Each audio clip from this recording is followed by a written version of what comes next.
Góðan daginn, hvað segið þið gott? Gaman að sjá ykkur, ekki búin að vera að njóta sólina. Það var bara ótrúlegt eftir að vera að fá endalaust rigning. Það bara var komið tími að fá smá sól hérna megin líka. En skulum byrja og ég mjög ánægð að sjá ykkur og vonandi fólk að tínast inn ennþá. En skulum byrja með bæn, skulum byrja saman. Kæri Guð, við erum endalaust þakklátt fyrir allt sem þú gerir fyrir okkur.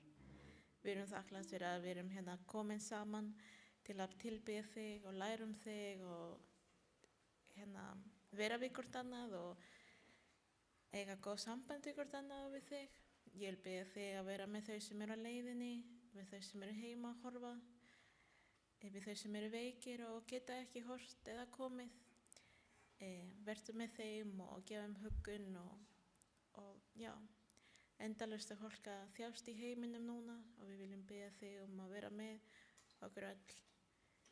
Við viljum þakka þér einu og aftur fyrir sólina og frelsi og bara gæði sem við höfum hér á Íslandi, sem ekki til og ekki sjálfsagt alls staðar. Við viljum biðja þig að hjálpa okkur að sjá hvað þú gerir mikið fyrir okkur og vera endalaust þakklátt. Í Jesú nafni. Amen. Já. En skulum byrja með því að syngja Sálminn 6a. Allt sem fagur finnst.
Já, eigum að syngja eitt sálmi viðbót. Já, við ætlum að syngja sálminn númer 70. Mikil miskunn þín.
Já, góðan daginn í þeir sem voru að koma. Gaman að sjá ykkur. Eins og ég var að segja að ég er mjög ánægð því það er mjög mikil sól úti og það er það sem ég þarf eftir langan vetur. En við skulum standa saman og við ætlum að lesa ritningavers sem er hægt að finna í 1. Samúel, seinni Samúel, kapli 7 og vers 16. Já, bara vera viss. Ætt þín og konungdæmi skulu ævilega standa fyrir augliti mínu. Hæstætti þitt skal að eilífu stöðug standa. Skulum biðja. Kæri Guð, Biblían er fullt af lofurðum sem þú hefur gert fyrir okkur og við erum svo endalaust þakklátt fyrir að þú varst tilbúin til að deyja fyrir okkur og koma í þennan syndun heim og lífa sem mann og upplifa allt sem við upplifum og þú veist nákvæmlega hvernig okkur líður. Við viljum þakka þér fyrir að þú hefur lofað að sjá okkur og við tökum ekki einu sinni eftir helmingi sem þú gerir fyrir okkur. Við viljum þakka þér fyrir að gefa okkur heilsu og vinnu og bara frelsi til að tilbiðja þig. Við viljum þakka þér fyrir kirkjan þín hérna og út allan heim. Vertu með þeim þar sem við erum að safna saman í öllum stöðum í heiminum. Vertu með okkur hér, sendu heilagan anda þín til að opna eyrum okkar og hjarta okkar og bara stoppa í smá í það sem gerist í vikunni og fylgjast og einbeita okkur að þér. Vertu með þeir sem ennþá á leiðinni, vertu með þeir sem komin hér og hjálpa okkur að eiga mjög góðan dag með þér. Í Jesú nafni. Amen. Já. Við ætlum að syngja eitt sálm í viðbót og svo kemur uppáhaldsparturinn minn, barnasagan. Við ætlum að syngja fyrst sálminn 163.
Já, skulum núna taka upp gjafir og gjafir í dag fara til Safnaðar Sjós.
Skulum biðja.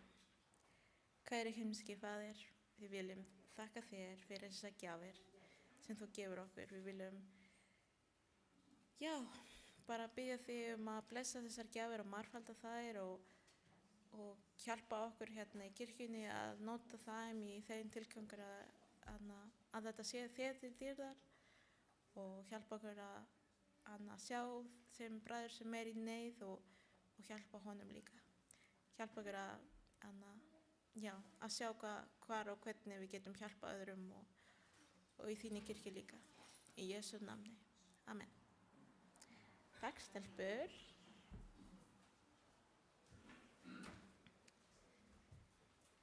En vitið hvað, það komið uppáhaldsparturinn minn, barnasagan. En skulum að koma allir fram, krakkar, hérna sitjast fremst og skulum syngja saman sálminn Fús ég fylgi þér. Erum ekki til í það?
Vitið hvað þetta þýðir að við erum ekki búin að syngja þetta lag áður og oft. En Maríanna með barnasagan fyrir okkur. Good morning, kids. Well, good morning, big kids. Good morning. Góðan daginn, krakkar.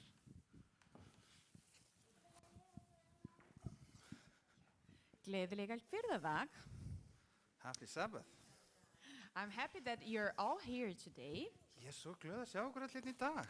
And for your story, Og barnasagan í dag, I will not tell the names, þá ætlum ég ekki að segja nöfnin, but if you have your Bible, en ef þið eru með biblíuna, you can bring and try to find out who the story I'm going to tell about. þá getið þið flettið upp og fyrir að finna út úr því hvern sagan er. Ok, ástu mín, sestu hérna, sé.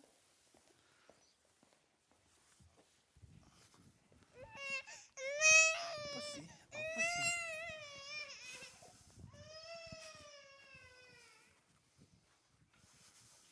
I'm glad that you're all here, and this story Í þessari sögu is in the first book of Samuel, er í fyrstu Samúelsbók chapter 16, og er í kafla 16, but I will not tell who the story is about. en ég ætla ekki að segja ykkur hvern sagan er.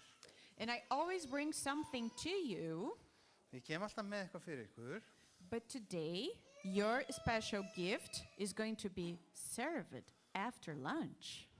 en í dag þá er sérstaklega gjöfin sem þau fá hana eftir hádegismat. So if you find whom the story is about, you raise your hand and say the name to see if you find out who is about. Svo ef að þið fatti hvern sagan er, þá bara réttið upp hönd og þá getið sagt hvað þið haldið sagan sé And let's see who find out first, the small kids or the big kids. Og sjáum hvort það er á undan að fatta börnin eða stóru börnin fyrir aftan ykkur. So this story today is about a prophet that went to a family. Þessi saga í dag er spámann sem fór að hitta fjölskyldu. God said to him, you go and you will find who will be the next king. Og Guð sagði við hann, far þú og þú munt finna næsta konungin. And you will anoint him with oil. Og þú munt smyrja hann með olju. That was a special sign that the Holy Spirit and God would be with him. Og það var sérstakt merki þess að heilagur andi og Guð yrði með honum. But this prophet went to the house of this family En þessi spámaður, hann fór til þessari fjölskyldu and he said, I will find one of your kids to be the next king. og hann sagði, eitt af börnunum þínum verða næsti konungur landsins. And then the father said, oh, I know who can be the next king. Og þá sagði pappin, já, veistu það, ég veit alveg hver getur verið næsti konungur. Look, he's really tall. Sjáðu, hann er rosalega hávaxinn The crown will fit his head very well.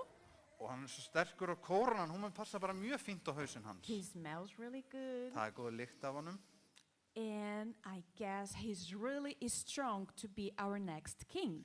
og hann er mjög sterkur, svo hann getur verið svona sterkur konungur.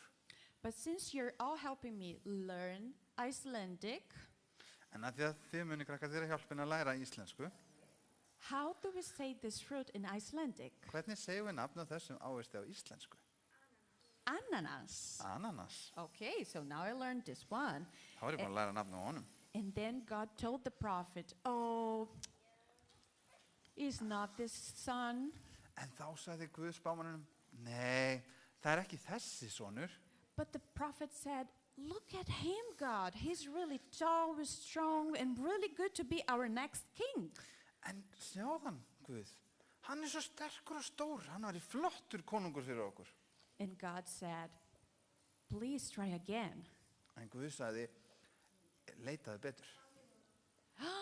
Yes, Samuel is the prophet. Very good. Já, það er rétt, þetta er Samúel, hann var spámaðurinn. But then the prophet said, okay, it's not this son. Do you have any other sons? Svo Samúel sagði við hann, það er ekki þessi sonur, áttu fleiri syni? And then the father said, yes, I have another son. Þá sagði farinn, já, ég á annan son. And he's really strong, tough, sweet inside.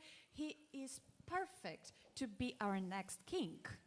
Já, hann er mjög sterkur, en hann er líka mjög hugljúfur og góður inn í sér. Hann getur verið okkar næsti konungur. And God said, no, try again. Og Guð sagði, nei, það er ekki hann. Prófa aftur. And then the father said, I know who can be our next king. Þá Þá sagði faðirinn, ég veit hver getur verið næsti And I know konungurinn. this one is Epli, right? Þetta eplið ekki?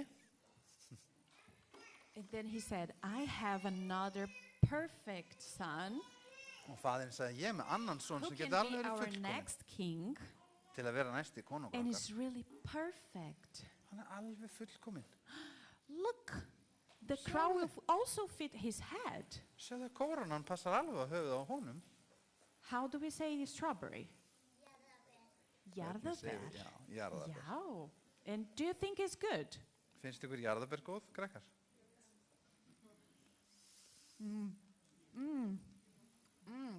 If this would be the son, that would be the greatest king. En þetta væri svona, það var hann bara alveg frábær konungur. And what do you think God said? Hvað haldið að Guð hafi sagt? Nay, is Nei. not this son. Það er ekki þessi sonur. And then the father also brought another son, Og þá kom faðirinn með annan son. Finber. Já. Finber, and then said, no, it's not going to be this son, although he's really good. Ekki þessi sonur. And then the prophet said, wow, you brought me 7 sons, and none of those are the son. Og þá sagði spámaðurinn við faðirinn, þú ert búin að sýna mér 7 syni en það er enginn af þessum 7. So who is going to be our next king, Svo God? hver verður næsti konungur okkar, sagði hann við Guð. Whom will I anoint to be our next king?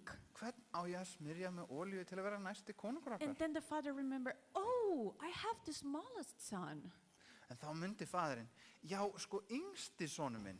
but he smells like sheep. En það er svolítið kindalikt á honum. He's not that tall. Hann er ennþá svolítið lágvaxinn. His hair is not the best. Hann er ekki með besta hárið. Although I find it really nice to have a red hair. Þó það sé alveg gott að vera með rautt hár. Doesn't smell good.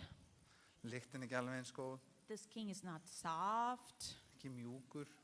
But then God said, this is going to be your next king. En þá sagði Guð, þetta verður ykkar næsti konungur. And then the prophet said, how can this one be our next king? Og spámaðurinn sagði, hvernig getur það verið að hann verður næsti konungur okkar? Yeah, let me find here. God said to the prophet, and then we can find it in the Bible, Og Guð sagði við spámanninn, og við getum fundið það í Biblíunni, chapter 16 of 1 Samuel, fyrir Samúelsbók, kapla 16, verse 7. í 7. versi. En drottinn sagði við Samuel, höfurðu ekki áhæði hans og glæsleik þið að ég ef hafna höfnun.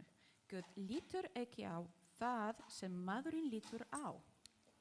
So, maðurinn sér hið ytra en drottinn horfir á hjartað. I know my pronunciation is not the best yet. But the Lord said to the prophet, you will see the outside, En Guð sagði við spámanninn, þið horfum bara á það sem er utan á, but I will see inside. en ég horf á það sem er innan í. And I don't know who else also likes kiwi, Ég veit ekki hverjum öðrum finnst gott kíví, but it's really good. en kíví er líka mjög gott. So, this is the story about whom? Þannig að þetta er sagan Whom are we talking about? hvernig erum við að tala Nei, er ekki Daniel. Ekki Daniel, David. Davíð. And that's how David was anointed to be the next king. Og þá var Davíð smurður til að vera næsti konungur Ísraels. He was not the most beautiful son or the tallest or the strongest son, Hann var ekki fallegasti eða sterkasti eða stærsti sonurinn, but God was not seeing outside. en Guð var ekki að horfa bara útvortis eða Where was utan á. God looking? Hvar var Guð að horfa? Inside. Heldur- And do you think you can see Inni. inside? Sjáum við inn í fólk? Nei, I don't have an X-ray vision, ég sé ekki með svona í gegnum fólk. So how can we see inside of a person? Svo hvernig getum við séð inn í fólk? I don't know, but God and his eyes can see whatever you are and think and feel. En Guð, hann getur séð hvað við hugsum og hvernig okkur líður og hvað innra með okkur. So this is the same with all of us. Svo það eins fyrir okkur öll. God is not looking how we are in the outside. Guð ekki að horfa á hvernig við lítum utanfrá. Where is God looking at? Hvar Guð að líta á? Já, in inn í okkur. Very good. So this is a story about how God chose David to be the king. Svo þetta sagan það hvernig Guð valdi Davíð til að vera konunginn. And that's about whom Gustavo will tell the story for the big kids now. Og Gustavo, hann ætlar að segja stóru krakkunum sögu Davíð. So after our lunch, we can have the first kid. Svo eftir hádegismatinn þá getum við fengið okkur fyrsta strákinn. Let's pray and ask God to give us his eyes. Og við skulum biðja og biðja Guð að gefa okkur sín augu. Dear Jesus, thank you. Kæri Jesús, við þökkum þér. Because we have this day special in our week to come to church. Að við séum með þennan dag í hverju viku sérstaklega til þess að koma til þín og fara í kirkju. Help us see like you see us. Hjálpað okkur að sjá eins og þú sérð okkur. And may we always pay attention to other people's heart. Og megum við alltaf taka eftir því og fylgjast með hjörtum annara. Make us like David, Gerðu okkur eins og Davíð, according to your heart. að við megum vera eins og hjartað þitt And please bless us this day Og blessuð okkur í dag and also all of our friends and family. og alla vini okkar og frænkur og frænda. In Jesus' name we pray. Fjölskyldu. Í Jesú nafni. Amen. Amen. Takk fyrir að hlusta, krakkar.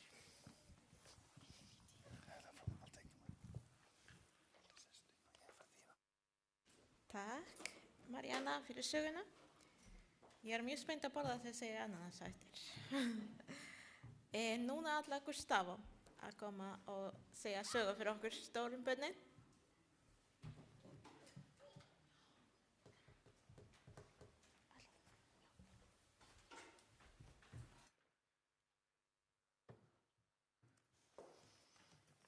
Happy Sabbath, everyone.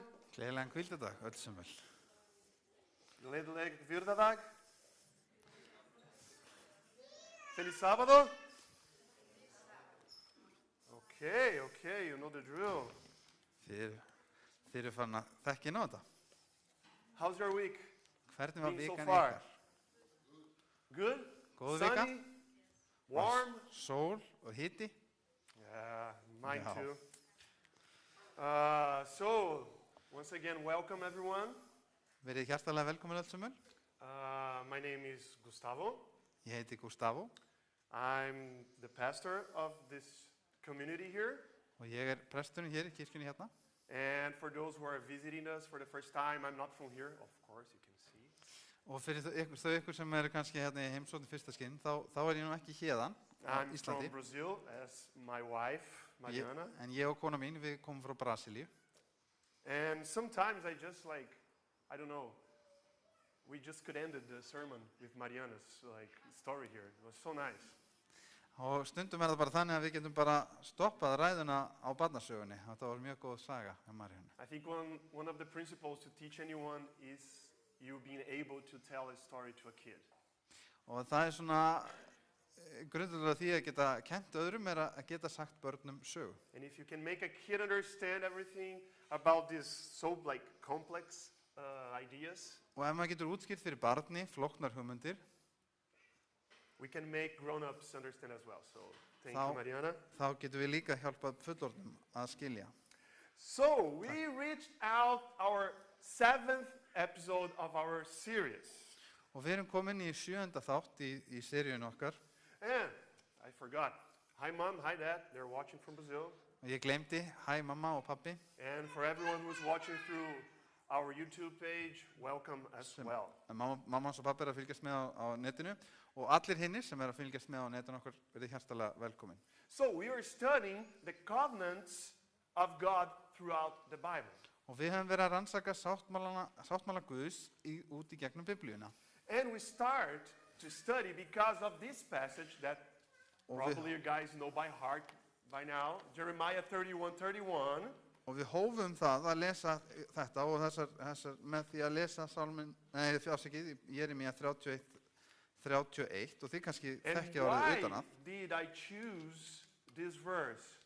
Og af hverju I valdi ég want to hear þetta from you vers? guys.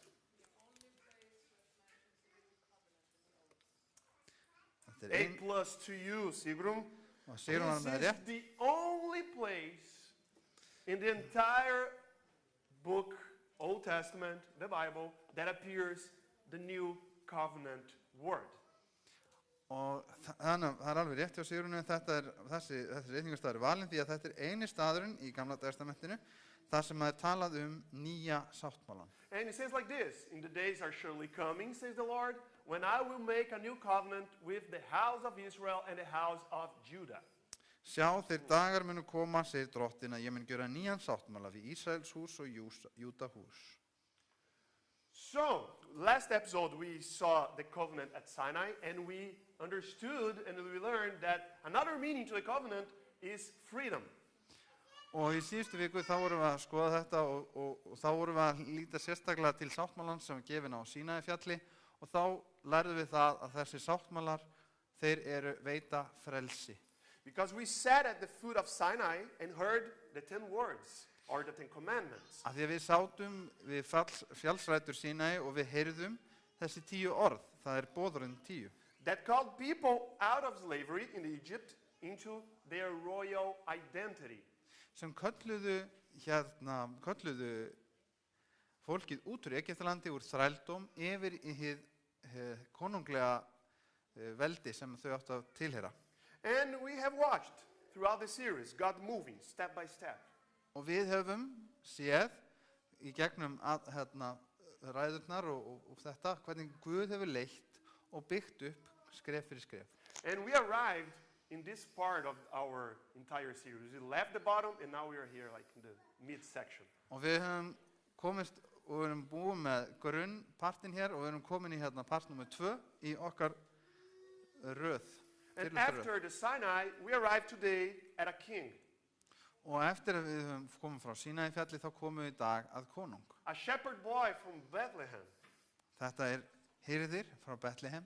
A man after God's own heart. Maður eftir hjarta Guðs. A man called David. Maður með að nafni Davíð.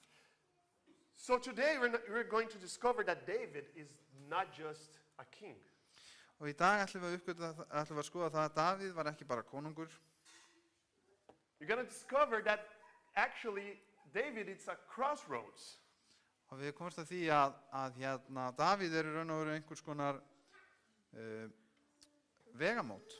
David is the place where every promise of God Davíð er það sem að öll loforð Guðs that God has ever made begins to converge. þar sem að öll þau loforð sem Guð hefur gefið byrja að dragast saman. And after converge, starts to point out toward the final fulfillment. Og byrja að benda í átt til uppfyllingar þeirra. But to understand this David covenant, En til að skilja sáttmálan við Davíð, we need to understand the chaos that precedes it. þá þurfum við að skilja þá ringulreið sem kom á undan. Because David does not arrive in a vacuum out of nowhere. Því að Davíð kemur ekki fram í bara tómarými.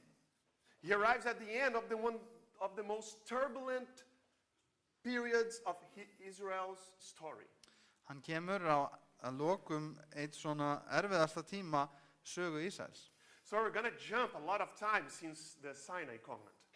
Og við stökkum langt fram frá Sínaífjallinu. So after Sinai, after the desert, after Joshua leads the people into Canaan, Eftir Sínaífjallið, eftir eyðimörkina og eftir að Jósúa leiddi fólkið inn í Ísrael, the land is not at peace at all.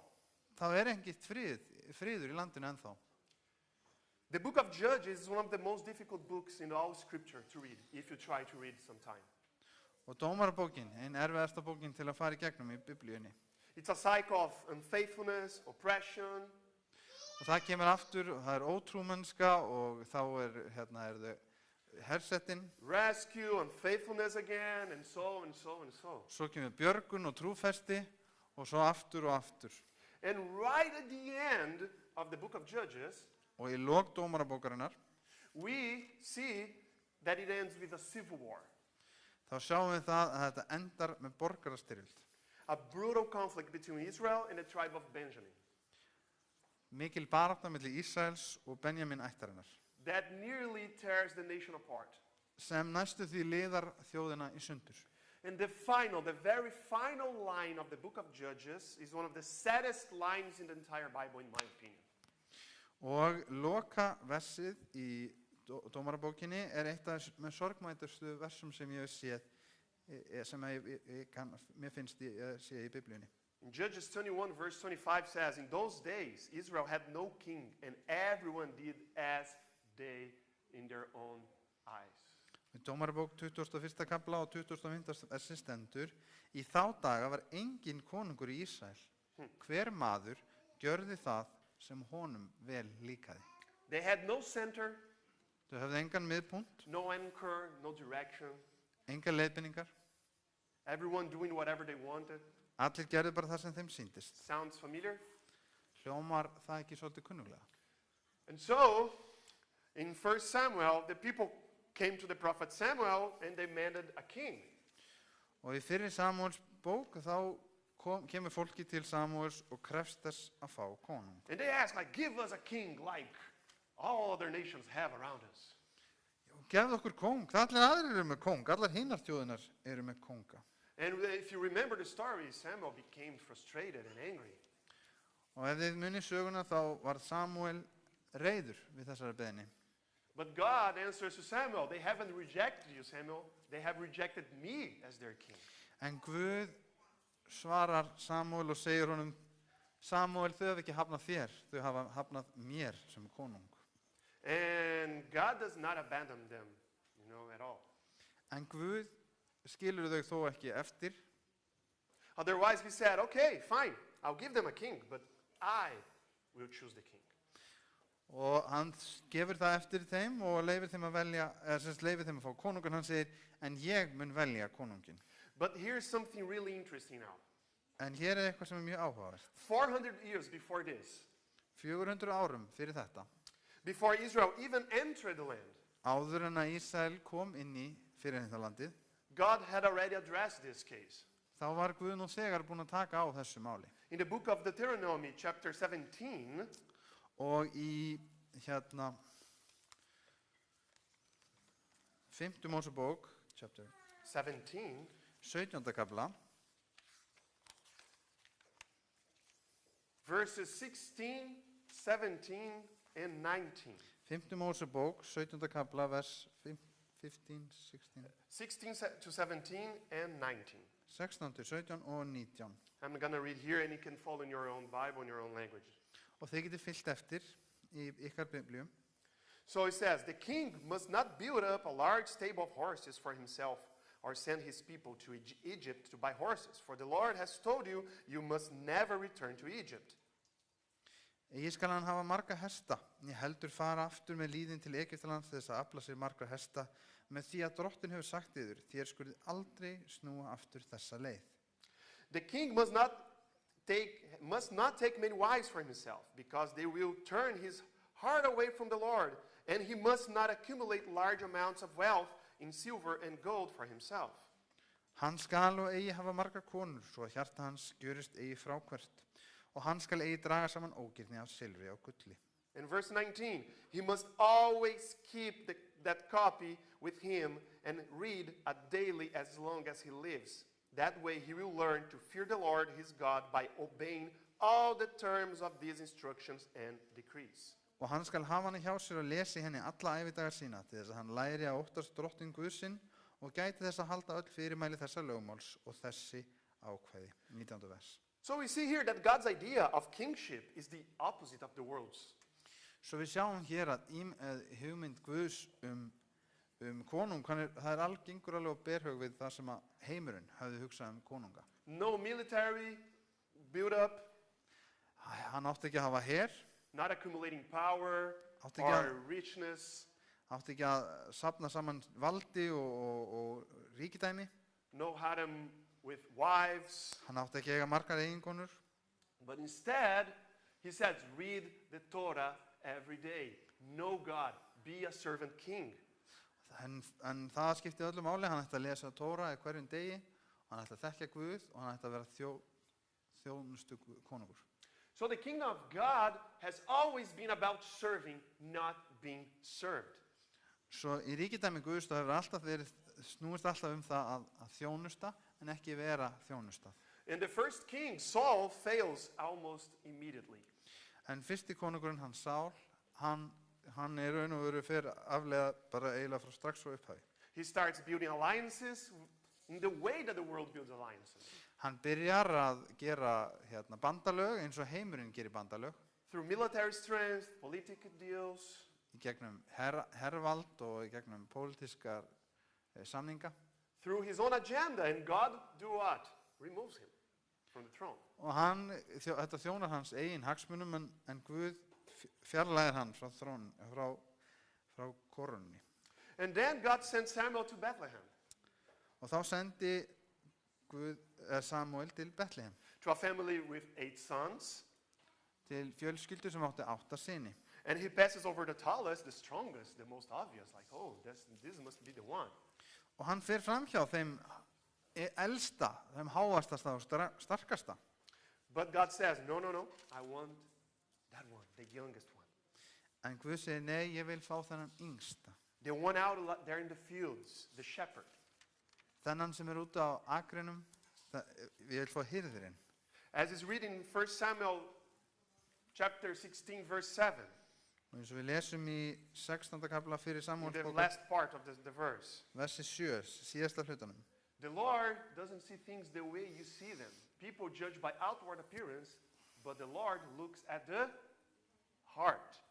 Guð lítur ekki á það sem menninni líta á. Menninni líta á útlitið en drottin lítur á hjartað. And David is anointed as a king. Og Davíð smurður til konungs And over the years that follow, he accomplishes like many things. og á næstu árum þá nær hann að áorka ýmsa hluti. He conquers the land. Hann sigrar lönd, He extends Israel's borders. hann stækkar landamæri Ísraels, He defeats the surrounding nations one by one. hann sigrar þjóðirnar í kring, eina af hvora af annari. But if you remember, back in the episode of Abraham, En ef við munið eftir þegar við fjöllum Abraham, God made a specific promise to Abraham about the land. að þá gaf Guð Abraham sérstakt lofvörð varðandi landið. Open your Bibles in Genesis 15, verse 18. Förum í fyrstu Mósebók, 15. kapla og vers 8.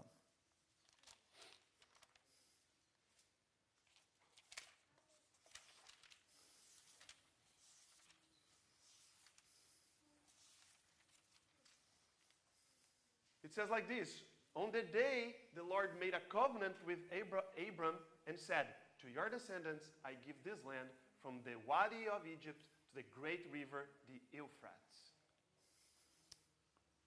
18, já. Á þeim, þetta fyrsta Mósebók, 15. kapli 8. vers. Á þeim degi gjörði drottin sáttmála við Abraham og mælti. Þínu afkvæmi gef ég þetta land, frá Egyptalands ánni til árnar miklu, árnar Efrat. Land Keninita, Kensita, Kamonita, já. So that promise was made to Abraham Þetta lofvörð var gefið Abraham hundreds of years before David was born. 100 árum áður en að Davíð var fæddur. And David, throughout his military campaigns, fulfills it.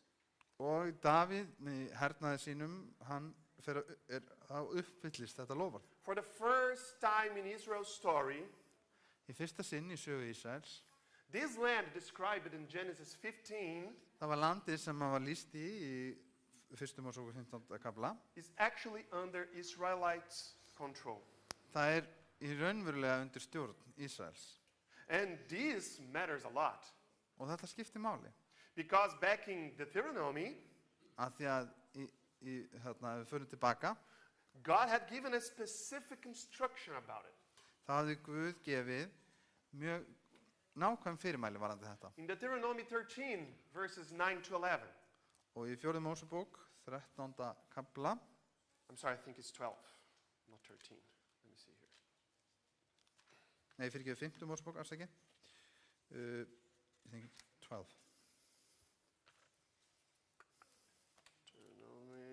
I think it's 12, not 13. Yes. 12, 9 to 11. Í 5. Mósebók 12, 9 til 11.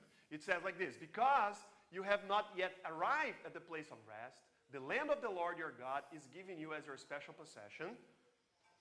Og í 9. vers stendur, í 12. kapla 5. Mósebókar, því að þér eruð ekki enn komnir á hvíldarstaðinn, né til arfleiðarinnar sem drottinn Guð þinn gefur þér. But you will soon cross the Jordan River and live in the land of the Lord your God is giving you.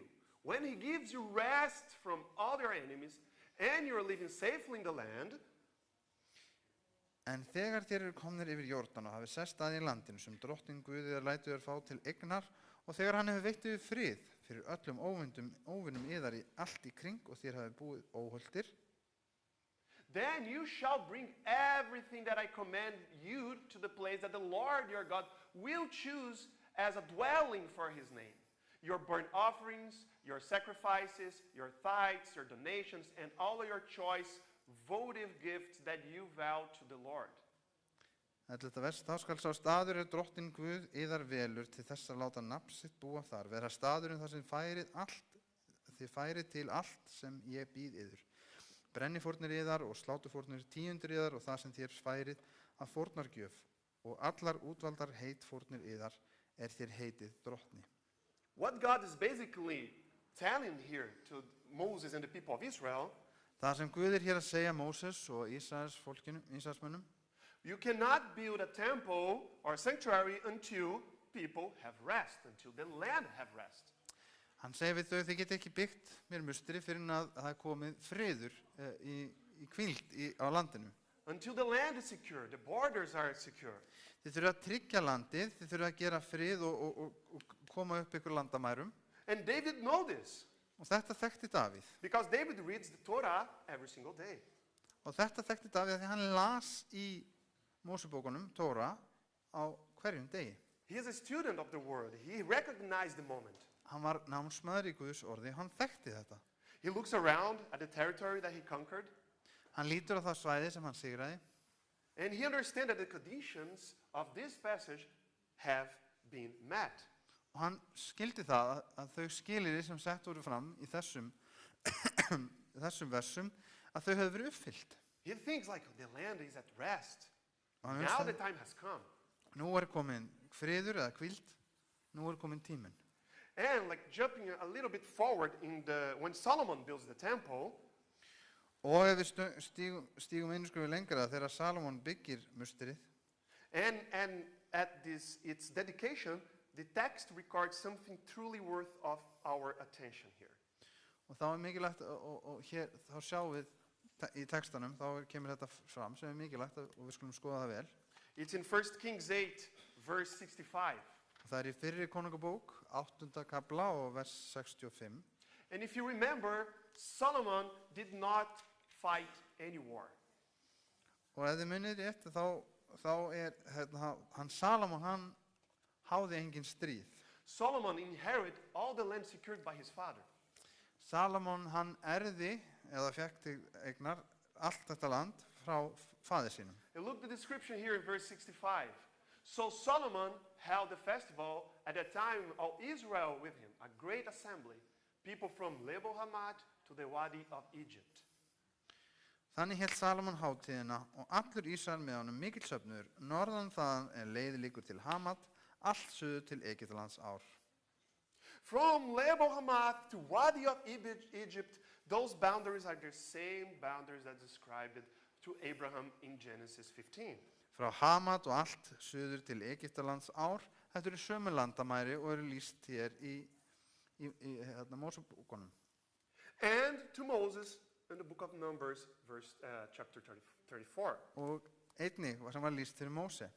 So a promise made to a wandering man in a tent. Svo lofvörð sem var veitt var manni sem var með tjaldbúðir, Is fulfilled at the dedication of the temple. uppfyllt þegar að musterið blessað. 1,000 years later. 1000 árum setna. 1,000 years later, after Abraham. 1000 árum eftir Abraham. God does not forget. Guð gleymir ekki, God does not give up. hann gefst ekki upp. The covenants of God always come to fulfillment. Always. Sáttmálar Guðs eru ávallt uppfylltir. Sometimes takes a lot of time. Stundum tekur það langan tíma. And now we have come to the covenant itself with David. Og nú hefur við komið að sáttmálanum sjálfum sem gerði var við Davíð. Remember, when David realized that all the borders were secured, Og munið þegar að Davíð átti sig á að landamærin voru orðin trygg, David has just moved into his palace, a beautiful house of cedar. þá hefur Davíð byggt og flutt inn í höll sína, fallegu höllina sína. And he looks around and thinks, I'm living in this beautiful palace, but God is dwelling in a tent. Og hann hugsaði með sér, nú bý ég í þessari höll, en íverustaður Guðs, það bara tjald búður. Here in the 2 Samuel chapter 7 verse 2, he says, see, now I'm living in a house of cedar, but the ark of God stays in a tent. Og við sjáum það í síðari Samúelsbók 7. kafla og öðru versi, að konungurinn sagði við Natan spámann, sjá, ég bý í höll af setrusviði, en örk Guðs býr undir tjalddúk. And then he calls the prophet Nathan Og hann kallar í Natan spámann and say to the prophet, look, I want to build a house to God now. og hann segir við hann að hann vilji byggja hús, musteri fyrir Guð. And Nathan says, go ahead, God is with you. Og Natan segir við hann, já, farðu á stað, Guð með þér. But that night, God speaks to Nathan. En þá sömu nótt þá kom orð drottins til Natans. And he says, in my opinion, the most beautiful reversals in the entire scripture. Og í mínum huga þá þetta eitt fallegasti viðsnúningur í Biblíunni. You know what a reversal is, right? Þið veitir hvað viðsnúningur það ekki? How many of you guys played Uno before? Hversu mörg ykkar hafa spilað Uno áður? You know that card is reverse? Vitið þið spjaldi sem að segir bara svona snýr við? God throws that card now on Prophet Nathan and David. En Guð, hann spilar þessu spili við Natan og við Davíð. God says, I don't want David to build me a house. I'm going to build David a house. Hann segir, ég vil ekki að þú reisir mér hús, ég ætla að byggja hús fyrir þig. David wants to build God a temple. Davíð vildi leysa musteri fyrir Guð. But God says, I will build you a dynasty. Hann Guð segir, ég vil byggja fyrir þig arfleið fyrir ætt follow þína. me. Open your Bibles. This is the core text of this morning. 2 Samuel chapter 7. Og við skulum opna ritninguna, og þetta kjarnatekstin í dag, í 2. Samúelsbók 7. kafla og vers 8 til og með 14. I'm going to read from verse 8 to 14. Ég ætla að lesa frá 8. versi til 14. And this is the covenant that God is making with David. Pay attention and read it with me. Þetta sáttmálinn sem að Guð að gera við Davíð, og við skulum lesa hann saman. It says like this. Now go and say to my servant David, this is what the Lord of heavens of armies has declared. I took you from tending sheep in the pasture and selected you to be the leader of my people Israel. Nú skalt þú segja þjóni þínum Davíð, svo segir drottin allsherjar. Ég tók þig úr haglendunum frá hjarðmennskunni og setti þig höfðingja yfir líð minn Ísrael. I have been with you wherever you have gone, and I have destroyed all your enemies before your eyes. Now I will make your name as famous as anyone who has ever lived on the earth. Ég hef verið með þér í öllu sem þú hefur tekið fyrir hendur og upprætt alla óvinni þína fyrir þér. Ég mun gera nafn þitt sem nafn hinna mestu manna sem á jörðinni eru. And I will provide a homeland for my people Israel, planting them in a secure place where they will never be disturbed. Evil nations won't oppress them as they have done in the past. Og fá líð mínum Ísrael stað og gróðursetta hann þar, svo að hann geti búið á sínum stað og geti verið örugur framvegis. Níðingar skulu ekki þjá hann framar eins og áður. Starting from the time I appointed judges to rule my people Israel, and I will give you rest from all your enemies. Furthermore, the Lord declares that he will make a house for you, a dynasty of kings. Og frá þér ég setti dómar yfir líð minn, Ísrael, og ég vil veita þér frið fyrir öllum óvinum þínum, og Drottinn boða þér að hann muni reisa þér hús, og það konungsætt. For when you die and are buried with your ancestors, I will raise up one of your descendants, your own offspring, and I will make his kingdom strong. Þegar ævi þín öll og þú leggst hjá feðrum þínum mun ég hefja son þinn eftir þig, þannig frá þér kemur, og staðfesta konungdóm hans. He is the one who will build a house, a temple for my name, and I will secure his royal throne forever. Hann skal reisa hús mínu nafni, og ég mun staðfesta konungstól hans að eilífu. And I will be his father, and he will be my son. If he sins, I will correct and discipline him with the rod, like any father will do. Og ég vil vera honum faðir og hann skal vera mér sonur, og þótt að honum yfirsjáist, þá mun ég hirta hann með mannavendi og mannsbarna höggum. And let's jump to the verse 16. Your house and your kingdom will continue before me for all time, and your throne will be secure forever. Við stökkum í 16. versið. Hús þitt og ríki skal stöðugt standa fyrir mér að eilífu. Hásæti þitt skal vera óbifanlegt að eilífu. So look, what God is promising here to David. Sjáum, hvað það sem að Guð að lofa Davíð hér? So, first thing, God traces his own faithfulness to David. Það fyrsta sem Guð gerir að hann rekur sína eigin trúfesti við Davíð. Just as he did at Sinai, I took you from pasture. Alveg eins og hann gerði við Sínaí fjallið, hann segir hér, ég tók þig úr haglendinu. Before he asks anything of David, Áður en hann biður nokkurs af Davíð, he reminds David what he has done already.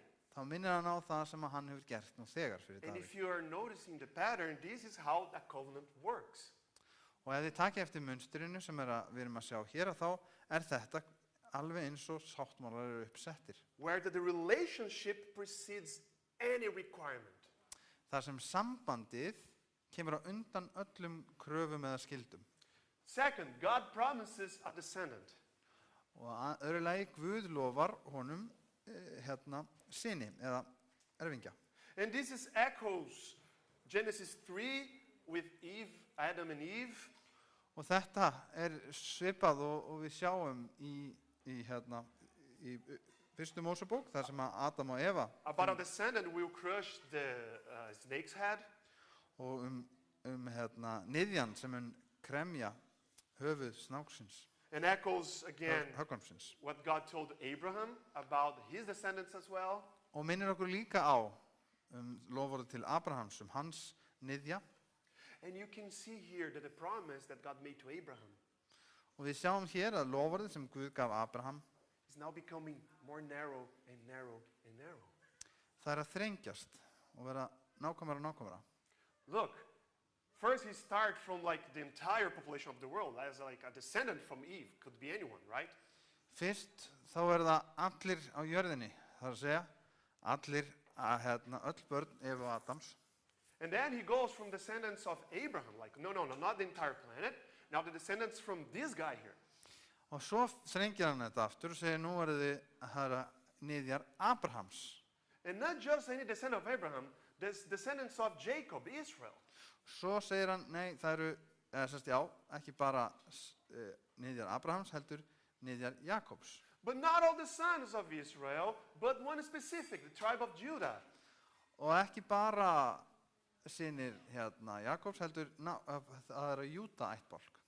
But it gets more narrow. Not just the tribe of Judah, but David's lineage or David's family. Og ekki bara af Júda ætt, heldur af arfleið, af kyni og frá Davíðs legg. Yeah, so God says, I will be his father and he will be my son. Og Guð segir, ég mun vera faðir hans og hann mun vera sonur minn. God is giving a spoiler here to David and for us, the readers. Guð að gefa okkur og Davíð innsýni inn í framtíðina. A human king called the Son of God, Mannlegur konungur, kallaður sonur Guðs. a throne established forever, Það hásæti sem óbeinverlegt að eilífu. But notice here, no Davidic king ever reigned forever. ever. En það var engin erfingi hans sem að stjórnaði eilíflega. Not Solomon, not any all of his descendants. Ekki Salomon, engin af hans niðjum. Actually, the dynasty eventually collapsed. The exile came. The throne was no more. Og meiri segja þessi konungsætt, hún leið undir lok. But yet the covenant stands. En engar síður stendur þessi sáttmáli. The promise of eternal throne Og loforðið þessa eilífa hásæti, held by a son of David, who is also the son of God, sem í höndum sons Davíðs, sem einnig sonur Guðs. that promise hangs in the air across centuries in biblical history, waiting. Þetta loforð býður sínar fyllingar í Biblíunni í mörg hundruð ár. And so, finally, we can see that David becomes a crossroads. Þannig að þið sjáið hvernig að Davíð, hann ákveðin vegamót eða vegaskil. The covenant with Abraham and the covenant in the Sinai, in the ancient promise of Genesis 3, Og í sáttmálanum Abraham og Sínai og í sáttmálanum sem við sáum í fyrstu Mósebók. all Þriðja kafla. these promises are converging on David's lineage. Öll þessi loforð að koma saman og koma fyrir á ættlegg Davíðs. And all roads from David are beginning to lead to one place, to one person. Og allir vegir frá Davíð fara að leiða til eins einstaklings. And there's a word that runs throughout everything that we have looked today. Og það orð sem fer hérna í gegnum allt saman. I don't know if you noticed, Ég veit ekki hvort þið hafið tekið eftir því. but the word is rest. En orðið it's peace in Icelandic, friður. Really? Já. Það talað hvíld á ensku, rest, en á íslensku þá yfirleitt þýtt friður. Israel could not build a sanctuary until they had rest. Þeir máttu ekki reisa musterið fyrir en það var komin friður í landinu. David received his covenant when God gave him rest from all his enemies. Og Davíð fékk þessi lofur þegar honum hafi fengið frið frá öllum óvinunum. The land promise was a promise of a place to rest. Og lofurðum landið, það var lofurðum það að þau höfðu stað til að hvílast, til að hafa frið.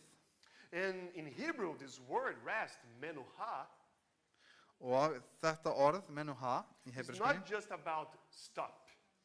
snýst, að því að ensku því sem hvíld, að það snýr ekki bara það að stöðva, It's not about sleep or leisure or, just relaxing. Not at ekki all. svefn eða að slaka á. In the Bible, rest means a state of security, of arrival, things being as they should be. Heldur þýðir orðið sem sagt það að það öruggt, þetta þú komin á áfangastað og þú á einhverjum state of arrival, you said. Can you say Yeah, it again? it's like, it's Já, security of arrival as things that friður, they það should be. öryggi, þú komin á þinn stað og hlutinir eins og þeir eiga að vera. Það það sem það This þýðir. rest, this peace is when the wandering is over. Þessi hvíld eða eins og í íslenskunni þýtt friður, hann kemur yfir When the enemies are defeated and you're finally at home. þegar óvinir hafa verið sigraðar og maður komin aftur heim. So centuries later, Jesus speaks about a rest. Svo öldum seinna þá talar Jesú hvíld. In Matthew chapter Frið. 11, verse 28 to 30. Í Mattheus 11. kapla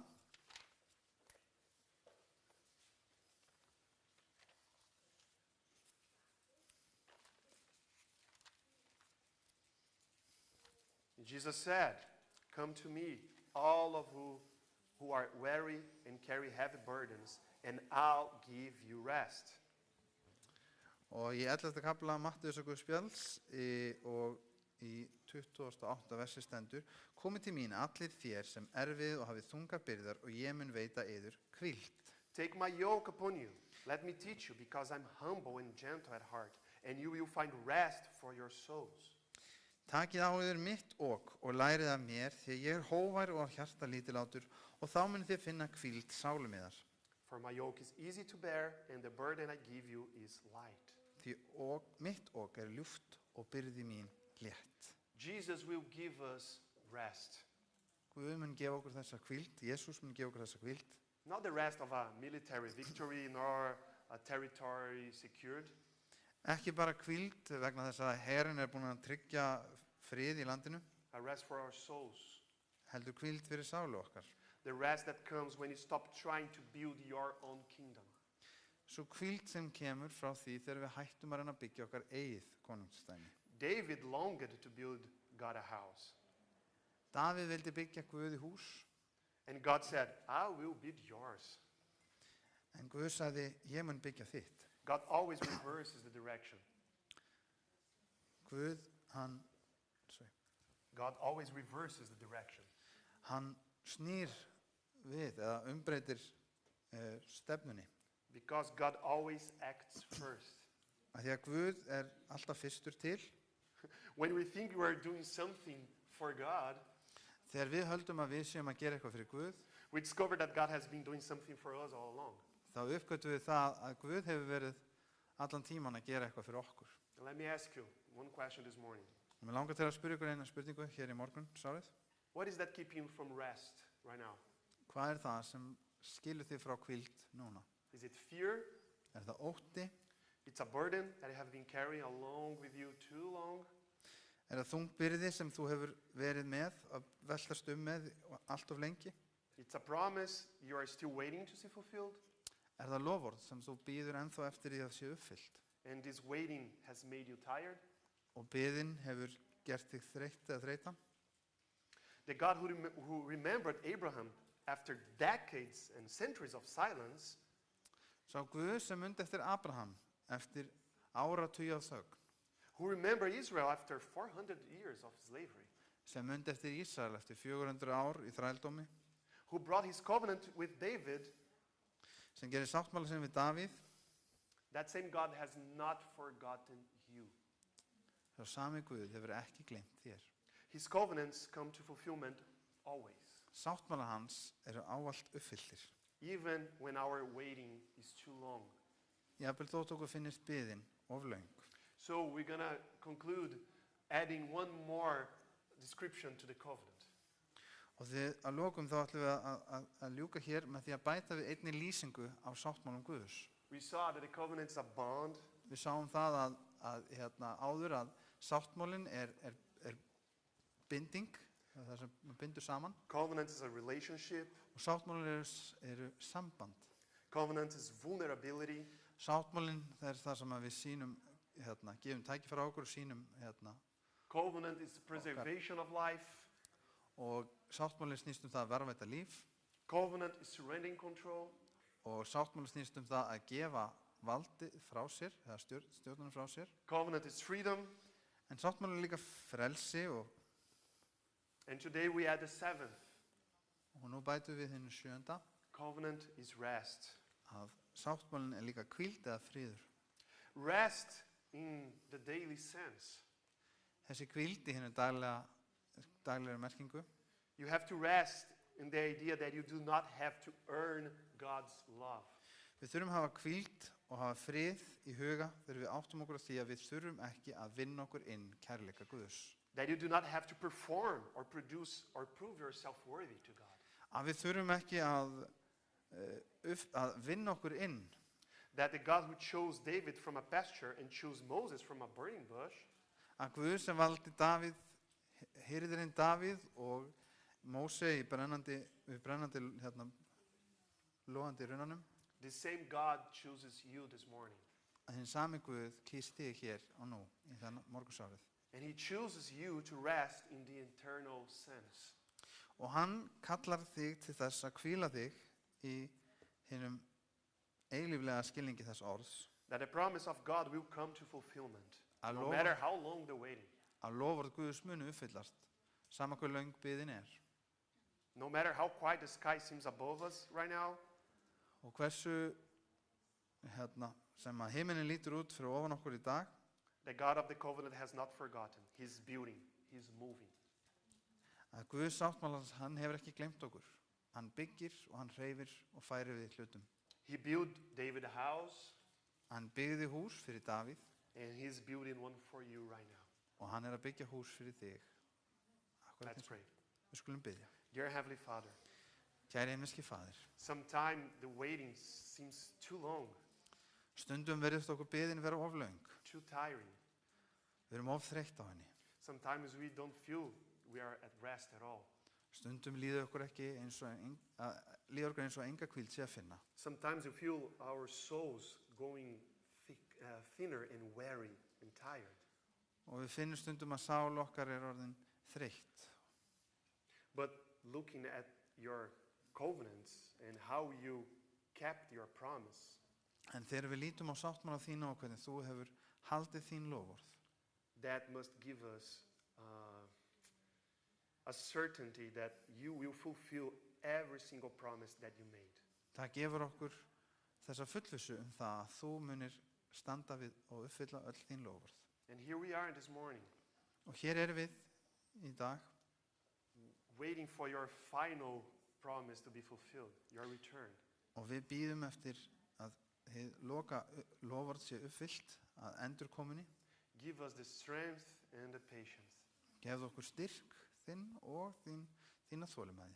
especially the faith in trust in your promise that you will come back for us. Gefðu okkur trú og traust á þínu loforði að þú munt koma aftur að sækja okkur. Bless us all, Blessuð okkur öll, forgive our sins, fyrirgefðu syndur okkar and give us rest. og gefðu okkur þín hvíld. In Jesus' name we pray, amen. Í Jesú nafni biðjum við. Amen.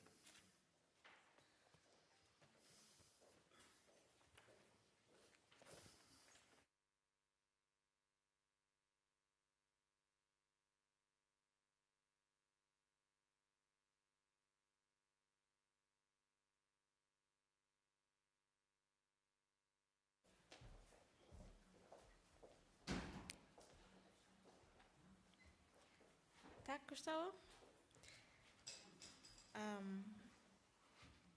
Ég er búin að missa I haven't been here all of the Sabbath, but I have been looking here and there, and thank you so much for this. Núna ætlum við að klára með því að syngja og skulum standa upp og syngja Salminn 35.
May the Lord bless you and keep you. Oh, I'm sorry. Drottinn blessi þig og varðveiti þig. May the Lord smile on you and be gracious to you. Drottinn láti ásunu sína lýsa yfir þig og sé þér náðugur. And may the Lord show you his favor and give you his peace. Drottinn uppliti sínu augliti yfir þig og gefi þér frið. Amen.